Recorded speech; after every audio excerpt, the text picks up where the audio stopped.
Martina arrived at 6:27 a.m., 3 minutes earlier than usual, because showing up late after last night felt like handing the world another reason to judge her. She had the navy dress folded carefully in a plain tote bag she couldn't bear to leave it at home, not yet. She wasn't sure when or even if she would ever wear it, but carrying it close felt like carrying proof that the night had really happened and that someone, somewhere, had decided she was worth more than $5 and a smirk. She slipped into the staff changing room, traded her coat for her uniform, and tied her apron with the same precise knot she'd used for 2 years. Routine was armor. She needed it today. Then she walked into the kitchen and stopped breathing. The box was gone. In its place sat a single white rose in a crystal bud vase and a fresh pot of coffee already, brewing her favorite dark roast. From the local Ethiopian place, the one she bought only when she could spare $7. Beside the rose lay a small plate with 2 warm croissants dusted with powdered sugar, arranged like they belonged in a magazine. And there, leaning against the vase, another note in the same slanted handwriting. Eat something. You didn't have dinner. The dress is yours whether you wear it today or never. No rush. No debt. Her throat closed. She looked around. No one else was in yet. The kitchen was still dim, the big industrial lights not fully on, dawn pressing soft grey through the windows. She touched one croissant. It was still hot. Someone had been here minutes ago. Footsteps sounded behind her. Light, deliberate. She turned. Richard stood in the doorway wearing dark jeans and a charcoal sweater. No suit. No tee. Sleeves pushed up like a man who had rolled out of bed and come straight here. His hair was slightly mussed, eyes a little red as if he hadn't slept much either. He held 2 mugs. "Morning," he said quietly, as if speaking too loud might shatter something fragile. Martina opened her mouth, closed it, opened it again. You didn't have to do all this." "I wanted to." He crossed the room, set 1 mug in front of her. Coffee exactly the way she took it, splash of oat milk, no sugar, then leaned back against the counter, giving her space. "How did you sleep?" "Like someone who kept replaying the worst moment of her life on loop," she answered honestly, then immediately winced. "Sorry, that was—" "Don't apologize for truth." He took a slow sip from his own mug. "I replayed it too. Except in my version I handled Ethan differently." She lifted an eyebrow, some of her natural spark flickering back. "How differently?" "Let's just say the river was involved, and he learned to swim real fast." A surprised laugh escaped her, small, rusty, but real. The sound seemed to startle them both. The staff watched from corners and behind half-closed doors, holding their breath the way people do when they witness something wholly they're not sure they're allowed to see. One afternoon, Mrs. Langford, the ancient housekeeper, who had once served Richard's grandfather, caught Martina rearranging books in the high library because Richard had asked her thoughts on making the space less intimidating for the literacy program kids who would visit next month. Mrs. Langford stood in the doorway for a long time, leaning on her cane. "You know," she said finally, voice crackly with age and something softer. "I was here when his wife left him. 15 years ago." He smiled like a man who'd forgotten how. "I never thought I'd see it again." Martina turned. A leather-bound copy of Their Eyes Were Watching God in her hands. "He smiles now," Mrs. Langford continued. "Because of you, child. Don't know what you did, but don't you dare stop." Martina's eyes filled. She pressed the book to her chest like a shield. "I'm not doing anything special," she whispered. Mrs. Langford gave a soft snort. "That's exactly what makes it special." That evening the whispers reached a new pitch when Richard invited Martina to have dinner, not in the kitchen, not as staff but in the small garden. Room with the glass walls and the fairy lights. He had the landscaper string up for no reason. The staff pretended not to watch from the windows as he pulled out her chair. As he poured her water first, as he laughed, actually laughed, at something she said with enough force to tip his head back, Clara wiped tears with the corner of her apron and muttered, "Lord have mercy, it's happening." Diego plated their food himself, mushroom risotto with truffle oil, Martina's favorite that she'd mentioned once in passing 6 months ago, and carried it out on the good china, the one reserved for heads of state. When he returned, his eyes were suspiciously bright. She called him Richard again. He announced to the kitchen, like a war correspondent reporting victory, and he looked at her like she'd just handed him the entire world on a silver platter. Later, when the house settled and the lights dimmed, Martina stood in her small staff room, staring at the navy dress hanging on the back of the door. She touched the fabric, remembering the first morning she'd worn it, how foreign it had felt to be seen. Now it felt like coming home. She didn't know what this was yet, what they were becoming. She only knew that for the first time in her life, she wasn't bracing herself. For the moment, kindness turned into a bill she couldn't pay. Across the mansion, in his study, Richard stood at the window watching the moon rise over the gardens. His phone buzzed with messages he ignored. Tokyo, London, a senator asking for a favor. None of it mattered. He thought of her laugh echoing in the garden room. He thought of the way she said his name like it belonged to her now. He thought, I am in trouble. He set the mug down very carefully, like it might explode. Martina, he said, voice rough, you look like every sunrise I've ever been too busy to watch. Her cheeks burned, but she didn't look away. He cleared his throat, tried again. You look like you belong in every room you walk into. Always did. She smoothed invisible wrinkles from the skirt, then lifted her chin. I think I'll keep it. Good, he said. And the single word carried a lifetime of relief. She moved to the sink to start her usual routine, old habits. But he intercepted gently. Today, he said, you're off the clock. Come have breakfast with me instead. Not as staff, just breakfast. She hesitated only a second. Then she nodded. As they walked toward the smaller dining room, the one overlooking the garden, the one no one ever used, she glanced sideways at him. Richard? Yes? I think I'm ready to call you that now. His smile could have powered the entire city. And in that quiet, sunlit moment, something quiet and unstoppable shifted between them. Not love yet, but the exact shape of the space where love would one day fit perfectly. By the third day, the whispers had teeth. Martina no longer wore the grey uniform with the starched white collar. Instead, she appeared each morning in quiet, elegant pieces, still modest, still her, but in colors that made her skin glow like polished mahogany under sunlight, deep emerald, soft ivory, the navy dress worn again because it felt like armor now. Her hair was no longer twisted into the severe bun required by staff regulations. Soft curls framed her face, sometimes pinned back with a silver clip. Richard had left wordlessly on the kitchen counter one morning. She still arrived at 6:27. She still made coffee strong enough to wake the dead. But she no longer disappeared into the background, and the mansion noticed. The first to speak it aloud was Clara, the head housekeeper, who had ruled the staff with an iron schedule and a kind heart for 23 years. She's different, Clara said in the laundry room, folding linen napkins with military precision. Not proud different, light different, like someone finally turned the volume up on a song we all knew was beautiful but were told to keep quiet. The younger maids clustered closer. Do you think he, likes her? Mr. Hale doesn't like people, said Diego. The chef, slicing shallots with theatrical flair. He acquires companies. He tolerates people, but her? He looks at her like she hung the moon, and he's just now realizing the moon looks back. They laughed, nervous, delighted, a little afraid, because Richard Hale had never eaten breakfast in the kitchen before. Now he did. Every morning. He wandered in wearing reading glasses and yesterday's sweater, hair still damp from the shower, and poured coffee into whatever mug was closest, sometimes Martina's, if she'd stepped away for a moment. He asked her opinion on everything, the shade of blue for the new guest suite, whether the charity gala should serve salmon or sea bass, if the roses in the East Garden needed pruning. He listened like her answer decided wars. Once he carried a basket of clean towels from the dryer to the linen closet, because she was on the phone, confirming a flower delivery. Diego filmed it on his phone.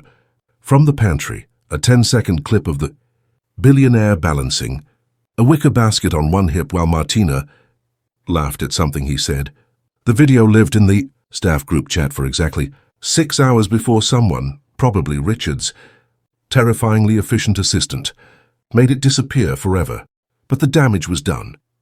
They had seen it. The king had carried towels for a maid. And Martina? Martina walked taller. She still cleaned, old habits, pride, and a stubborn belief that no one should do her job but her. But now when Richard appeared in a doorway, she didn't automatically step aside. She met his eyes. She smiled first. Sometimes she teased him. "You're in my light, Mr. Hale." "Richard," he corrected every time, the correction gentle, patient, fond. "Richard," she'd repeat, tasting it like chocolate.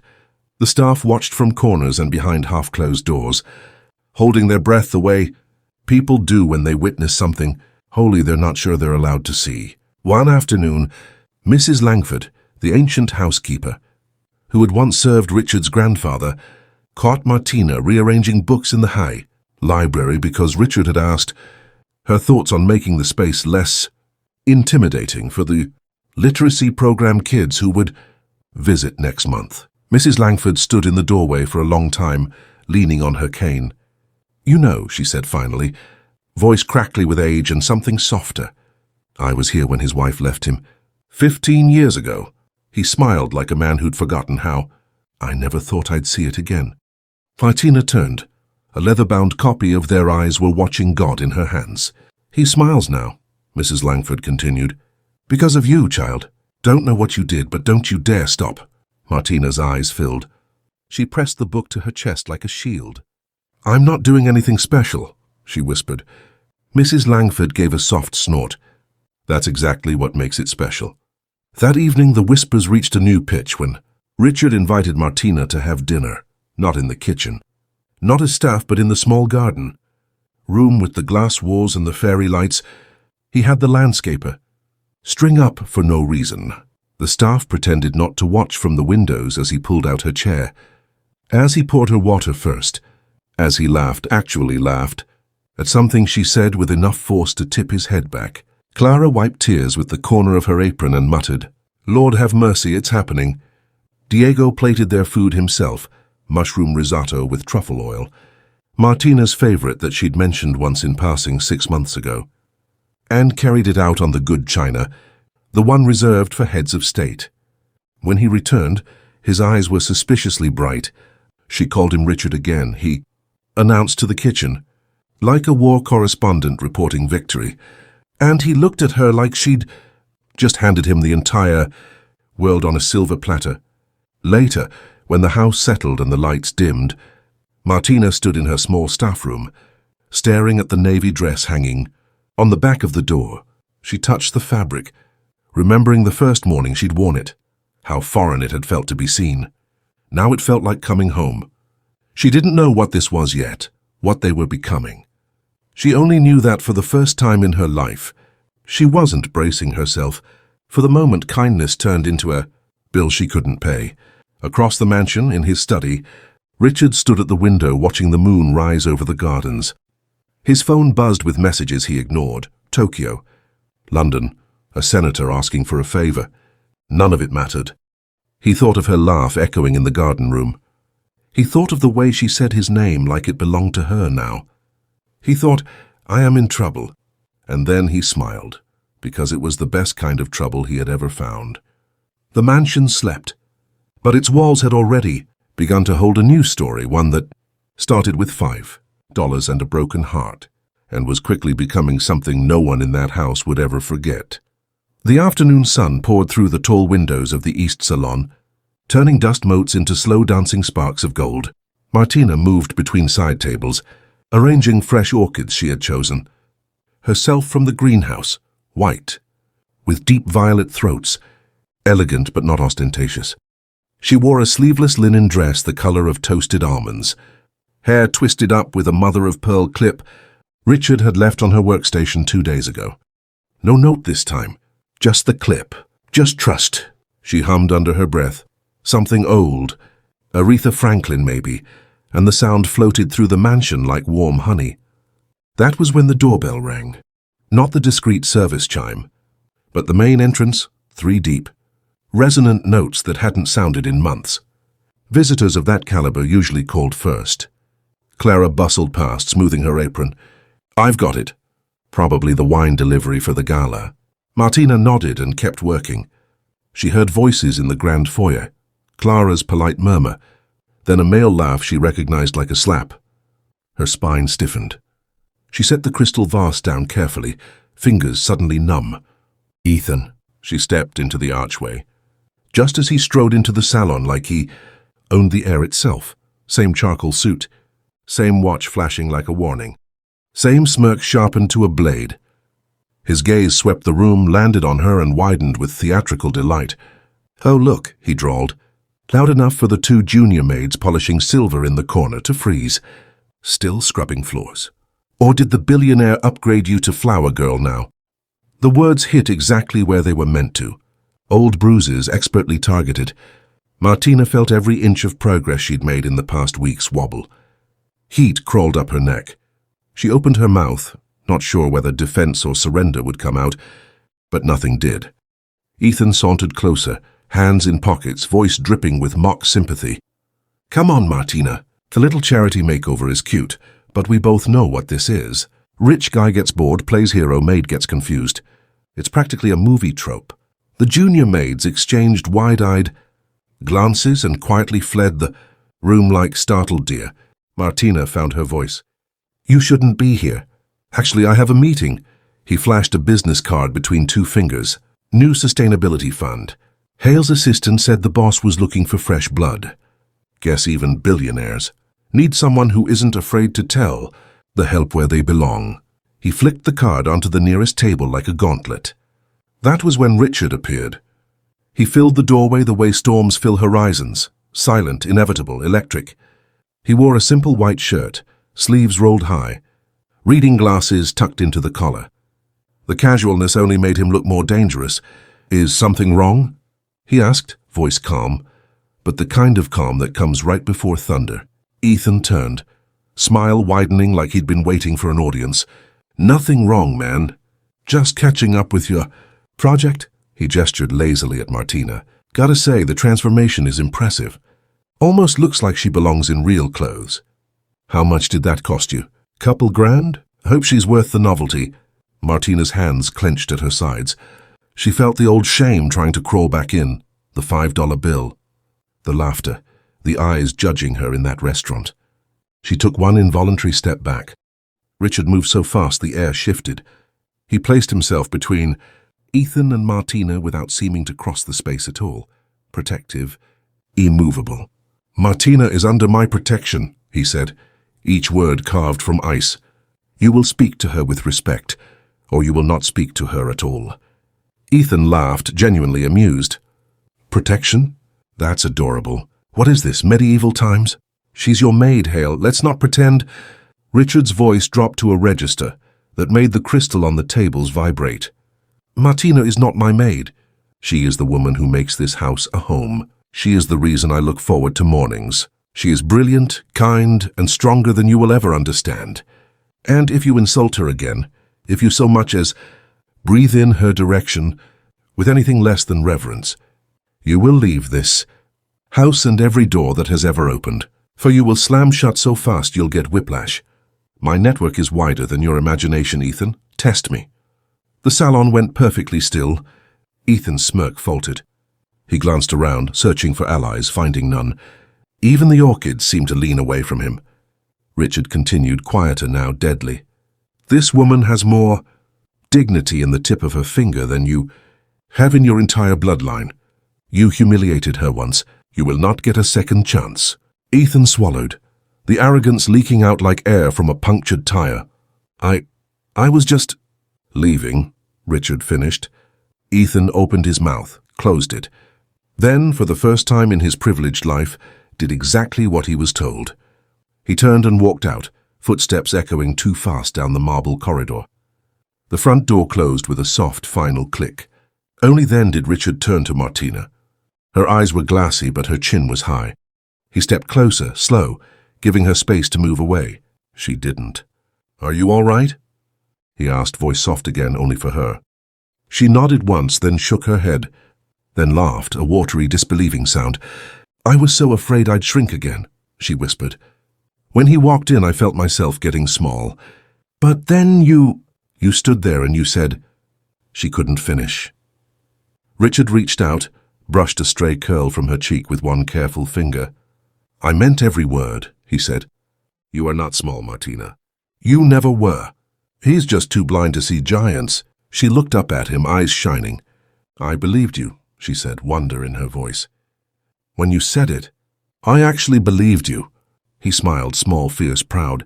"Good, because I'm going to keep saying it until you never doubt it again."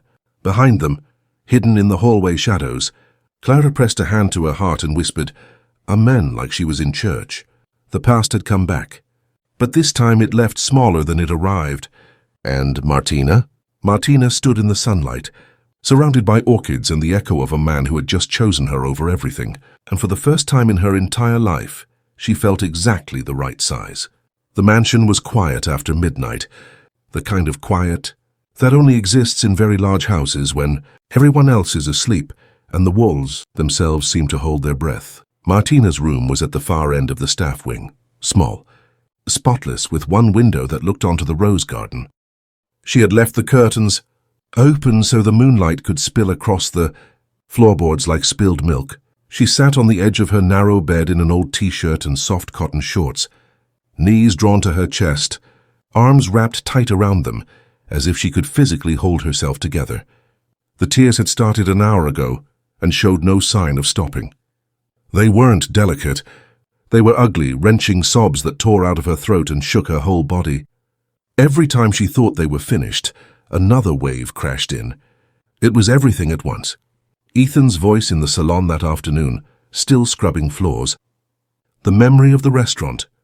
The $5 bill fluttering like a white flag of surrender. The terror that all of this, the dresses, the breakfasts, the way Richard looked at her, was temporary. That one day he would wake up and see the maid again, not the woman. The deeper terror that maybe he was right to. Maybe she was still the girl who could be broken by a smirk and a dinner bill. She had survived so much already. Parents gone too young, siblings to feed, years of being invisible. But tonight the weight of every survived thing pressed down until her ribs creaked. A soft knock at the door, 3 measured taps, cut through the storm. She froze, swiped at her face with the heels of her hands, tried to steady her breathing. Another knock, gentler. "Martina?" Richard's voice low, careful. "I saw your light." She wanted to pretend she was asleep, wanted to hide the mess of herself. Instead she whispered, "Come in." The door opened slowly. He stepped inside, still dressed. Dark trousers, white shirt unbuttoned at the collar, sleeves rolled. He had clearly been working late. The hallway light behind him framed him in gold, but his face was shadowed with worry. He took one look at her, knees up, eyes swollen, cheeks shiny with tears, and something inside him visibly cracked. "I'm sorry," he said immediately. "I woke you." "You didn't," she rasped. "I wasn't sleeping." He closed the door softly, stayed near it, hands open at his sides like he was approaching a wounded animal. "Talk to me," he said. "Please." The please undid her. She tried. She really tried to be strong, but the words tumbled out raw and ragged. "Why are you doing this?" Her voice cracked like thin ice. "Why me? I'm nobody, Richard. I'm the maid who can't even pay for dinner. I'm the joke Ethan thinks I am. I keep waiting for you to realize it. I keep waiting for the moment you look at me and see what everyone else sees. Because when that happens, I won't survive it. Not from you." The confession hung in the air, bleeding. Richard crossed the room in 4 silent strides and went to his knees in front of her, not sitting, not towering, just kneeling. So she had to look down to meet his eyes. "Listen to me," he said, voice rough with emotion. "You are not nobody. You're the woman who makes this entire house breathe. You are the first person in 15 years who has ever made me feel like I'm home and not just living in a museum. You are the strongest human being I have ever met." She shook her head, tears falling faster. "You don't know what strength is. Strength is smiling when guests talk over you. Strength is counting pennies so your little sister can have braces. Strength is—" "Strength," he cut in gently, "is sitting in that restaurant and not letting him see you break. Strength is walking into this house every morning after he humiliated you and still choosing kindness. Strength is letting yourself wear a navy dress when every voice in your past told you not to dare. He reached out, slow, reverent, and took one of her trembling hands between both of his. I don't see a maid, Martina. I see the woman who makes my world bigger, just by existing in it. And I am terrified, that one day you'll decide you don't need me the way I already need you. Her breath hitched on a sob. He kept going, softer now. I'm not trying to rescue you. I'm trying to stand beside you. I'm trying to be the man who deserves to stand beside you. And if I ever make you feel small, you tell me, and I will spend the rest of my life fixing it. The tears slowed, not from exhaustion, but from something deeper, like a river finally finding the sea. She looked at their joined hands, his large, steady ones cradling her smaller, trembling one, and whispered, I don't know how to be loved like this. I know, he said. We'll learn together. Silence wrapped around them, tender and new. He reached into his pocket, pulled out another handkerchief, of course he did, and pressed it into her free hand. She laughed through the tears, a broken, beautiful sound. You and these handkerchiefs, she sniffled. Grandmother would haunt me otherwise, he said, the corner of his mouth lifting. She wiped her eyes, then looked at him, really looked. Moonlight painted silver across his cheekbones, his lashes, the worry lines she suddenly wanted to smooth away. I'm scared, she admitted. Me too, he said simply. Another beat. Then so quietly it was almost lost. Will you stay? Just until I fall asleep? You don't have to touch me. Just don't leave yet. He didn't hesitate. He towed off his shoes, climbed onto the narrow bed fully clothed, and lay on his back beside her, close enough that their shoulders brushed, far enough that she could still breathe. She turned onto her side, facing him, eyes already heavy. Minutes passed. Her breathing evened out. Just before sleep took her, she whispered, Richard, I'm here. I think I'm starting to believe you. He closed his eyes, pressed the heel of his hand against the sudden ache in his chest, and answered, good, because I'm never going to stop meaning it. Outside the window, the roses kept blooming under the moon. Inside, for the first time in years, two people fell asleep side by side, not touching, but closer than they had ever been. The breaking point had come, and in its place something unbreakable had begun to grow. The staff meeting was scheduled for 8 a.m. sharp in the winter dining room. The long mahogany table that could seat 30, the one used only for board luncheons and Christmas. Everyone assumed it was about the upcoming charity gala, seating charts, menu changes, the string quartet that had cancelled at the last minute. They filed in quietly, housekeepers in crisp grey, kitchen staff still smelling faintly of coffee and bacon, gardeners wiping soil from their hands. 32 people in total, some employed since Richard was a boy. They took their usual seats, notebooks ready, expecting the usual brisk efficiency.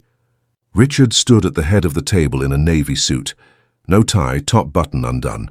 Martina was not present. She was upstairs finishing a conference. Call for the literacy. Program. Her first solo call. Voice steady, ideas sharp. She had no idea what was coming. Richard waited until the last chair scraped into place. Then he began. For 20 years this house has run like a machine, he said. Voice calm but carrying to the rafters. Every one of you is exceptional at your job. You keep this place flawless, and I am grateful every single day. But today we are making a change, one that is long overdue. A ripple of curiosity. Clara raised an eyebrow. Diego leaned forward. Richard's gaze swept the table, steady, unapologetic. Effective immediately, Martina Okoye will no longer work as household staff. Silence, complete, stunned, absolute. Someone's pen rolled off the table and clattered like a gunshot. Mrs. Langford's cane tapped once against the floor in surprise. Richard continued, as if he had simply announced the weather. She is being promoted to the position of personal administrative, director for the Hale Foundation. She will oversee community outreach scheduling, event coordination, grant research, and youth programs. Her office will be the Blue Study on the second floor. She will report directly to me. Mouths fell open. A junior maid actually gasped. Clara's eyes filled with tears so fast she had to blink them away. Richard wasn't finished. She starts today. I have enrolled her in executive leadership courses at the university, evenings and weekends, fully funded. Any overtime required for her studies will be paid at double rate. Any resources she needs, laptop, phone, travel, are already approved. He paused, letting it sink in. Then softer but no less firm. This is not charity. This is recognition of talent that should never have been hidden behind an apron in the first place. Anyone who has a problem with that can bring it to me personally. No one moved. No one breathed. Diego recovered first. He stood up slowly, pushed his chair back, and began to clap, slow, deliberate, proud. Clara joined him. Then Mrs. Langford. Then every single person in the room, until applause thundered against the crystal, chandeliers like a standing ovation at the end of a war. Richard waited for it to quiet. "One more thing," he said, a small smile tugging at his mouth. "Martina doesn't know yet.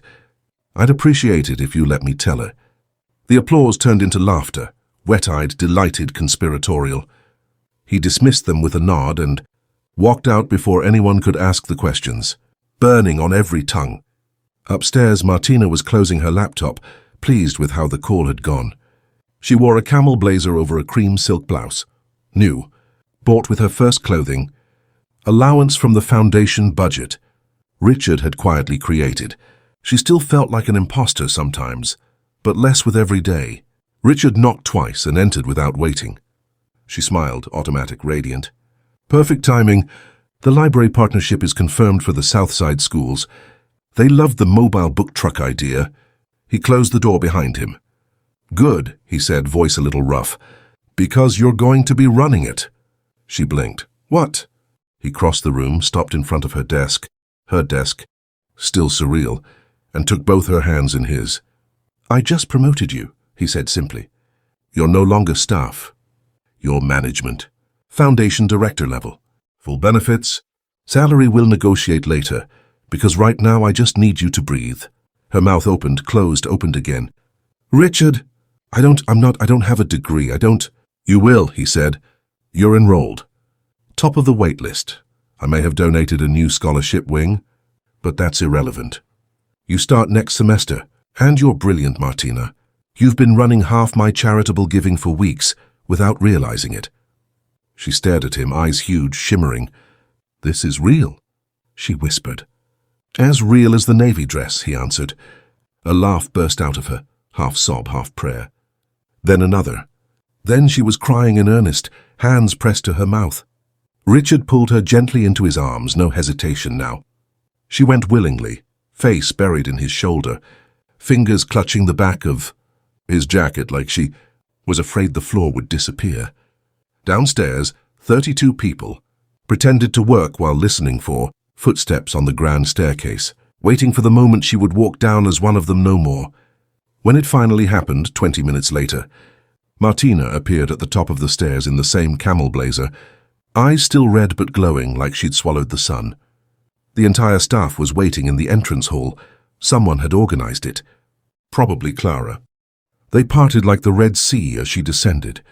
When she reached the bottom step, Diego stepped forward and placed a small bouquet of white roses in her arms, picked from the greenhouse 10 minutes ago. Clara hugged her so hard her feet left the ground.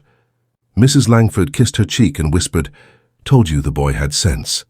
One by one they came, hugs, tears, proud smiles, promises to help with homework when the courses got hard.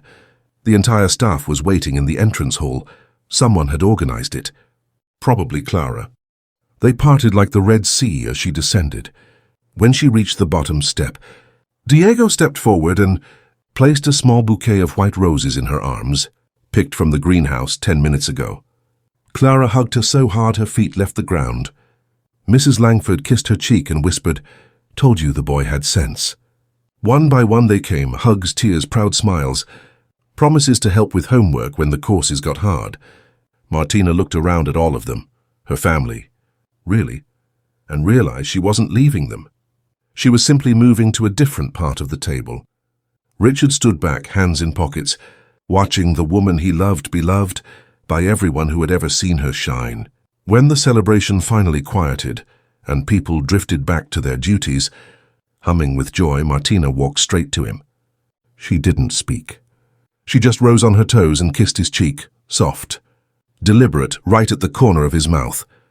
"Thank you," she whispered against his skin, "for seeing the parts of me I was too scared to show." He closed his eyes, breathed her in, vanilla and white roses and future. Then he smiled, slow and devastating. "Get used to it, Director Okoye. I plan on seeing you for the rest of my life." The mansion had never felt less like a house, and more like a beginning,